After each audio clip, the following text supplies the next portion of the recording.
It's Tuesday, the 16th of September. Well, look at that. We are halfway through the month. Welcome to the President's Daily Brief. I'm Mike Baker, your eyes and ears on the world stage.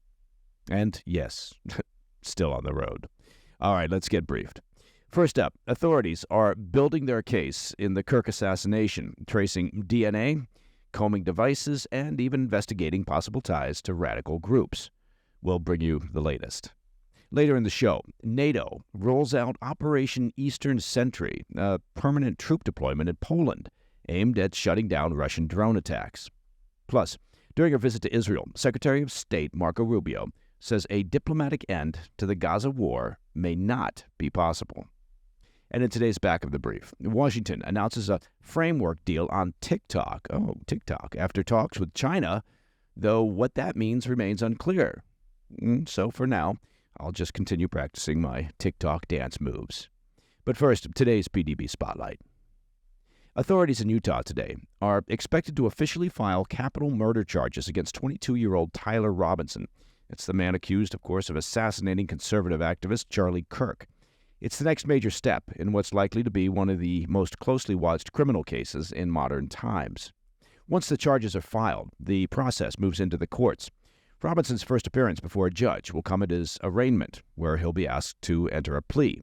After that, prosecutors will begin laying out their case as the court sets a schedule for preliminary hearings. It's a process that could stretch on for months, if not longer. And it's worth pausing on what those charges actually mean. In Utah, a capital murder charge is obviously no small matter. It opens the door to the harshest penalties that the U.S. justice system has, either life in prison without parole, or, depending on how prosecutors pursue it, the death penalty. That's why, even with what seems to be a mountain of evidence, the system demands that the case be built carefully and methodically. So, how are investigators working to build their case? Let's start with the forensic evidence. Authorities say they have DNA evidence tying Robinson directly to the crime scene. Samples from a towel wrapped around the firearm used in the shooting came back positive for his profile. Same with DNA lifted from a screwdriver found on the roof nearby. Those connections matter because they can place Robinson at the scene with the weapon in question. But it will still take lab analysis, expert testimony, and airtight handling of the evidence chain to stand up in court. And then there's the motive, still one of the most important pieces of the puzzle. Based on what we know, Robinson appears to have been driven by politics. But again, it's not what you know, it's what you can prove. Prosecutors can't simply speculate, obviously. They need evidence that ties his political views directly to the decision to carry out the shooting. That's where some key details from the FBI come in.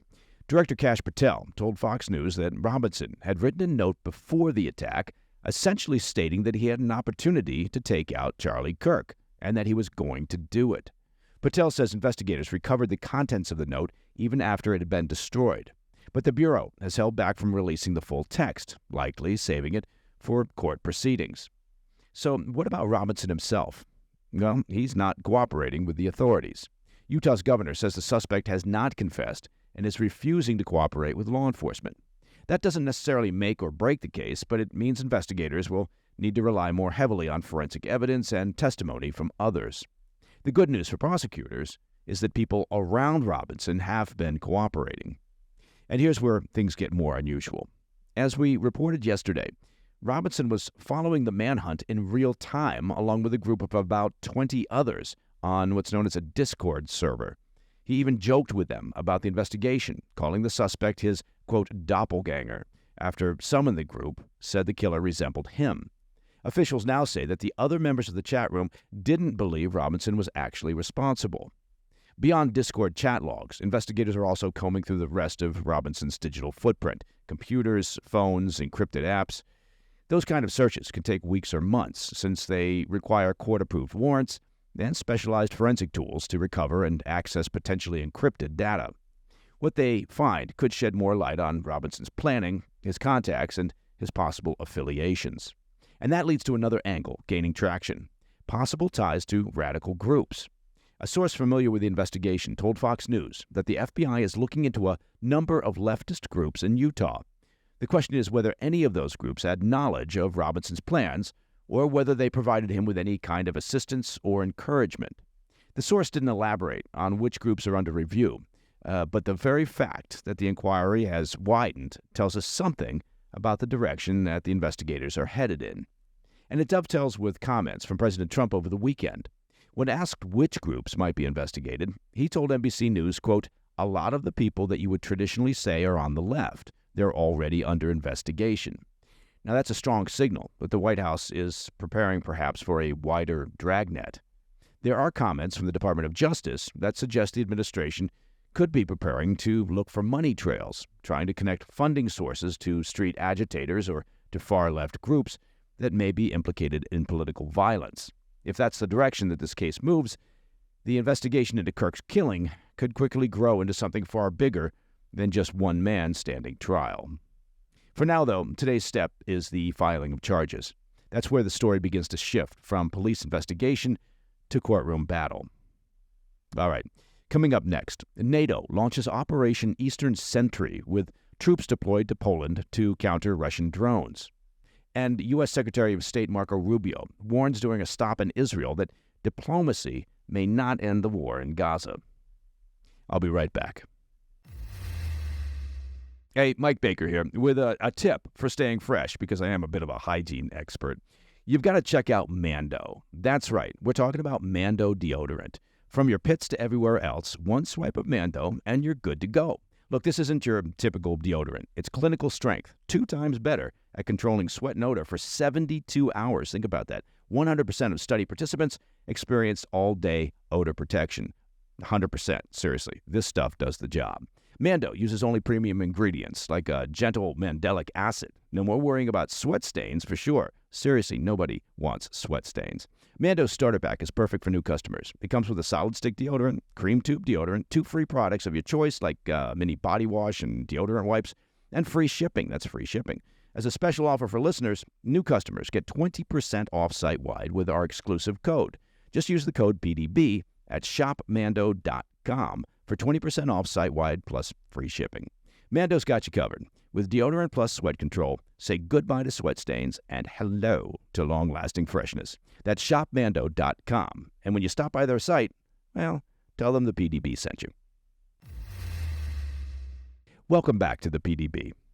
Operation Eastern Sentry is NATO's answer to Moscow's repeated drone incursions, and now we're getting a clearer picture of what it really involves. As we've previously discussed, the mission was triggered after nearly 20 Russian drones crossed into Polish skies last week in one of the most serious breaches of NATO airspace since the Putin invasion of Ukraine began.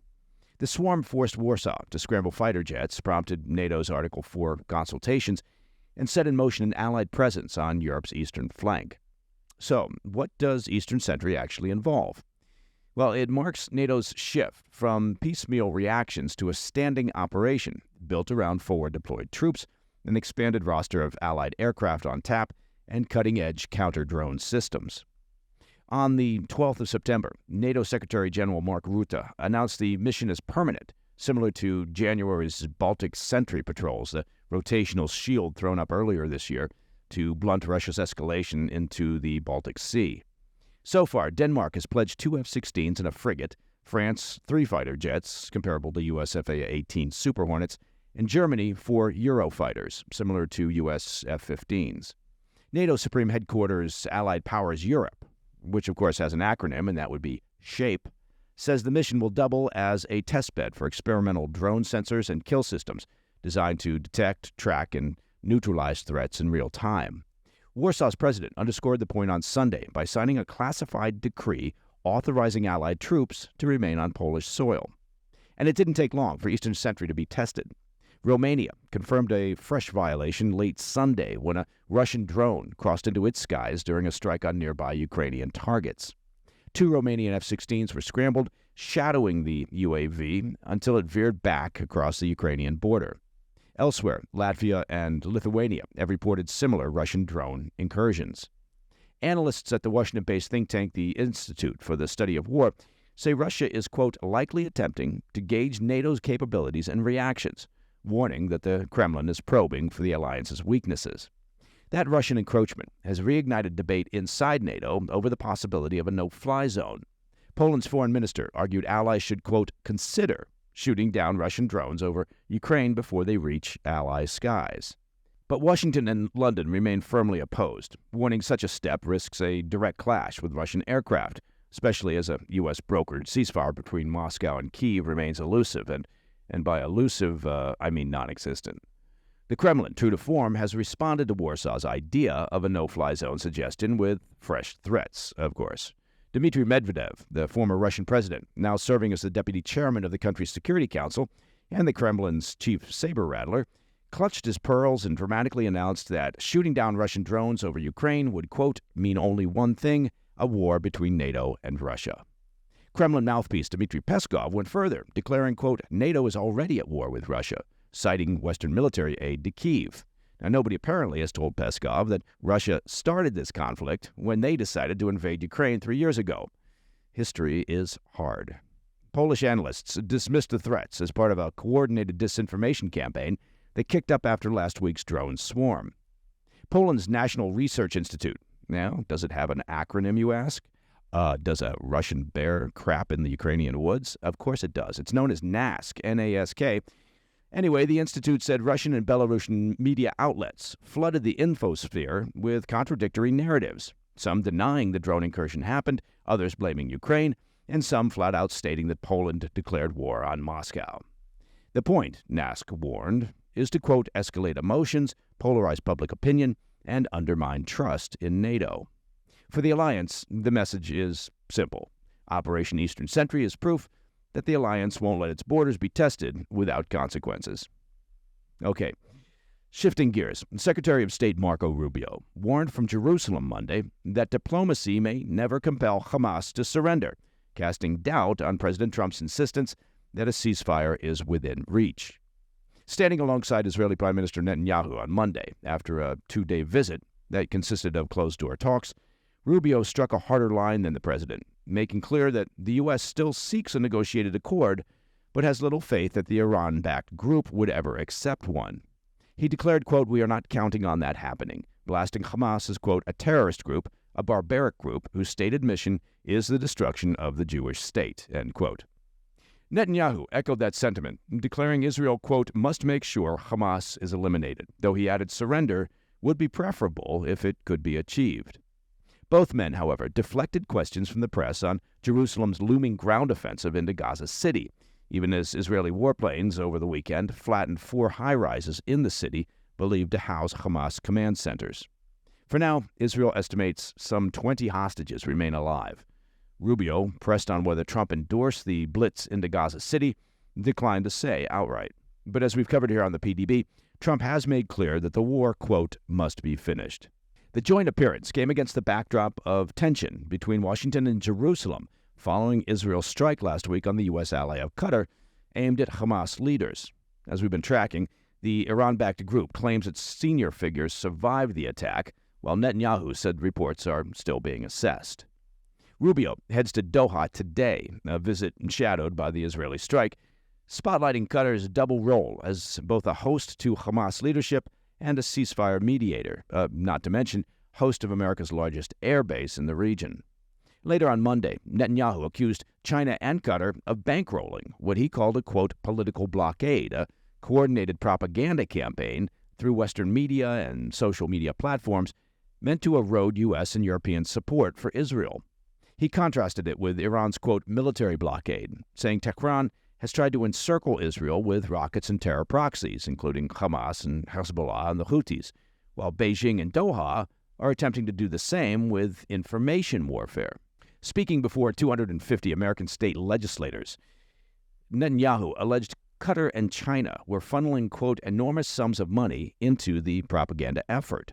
He told the American lawmakers, quote, they're organizing an attack on Israel, warning that the campaign's impact is being felt most currently in Western Europe.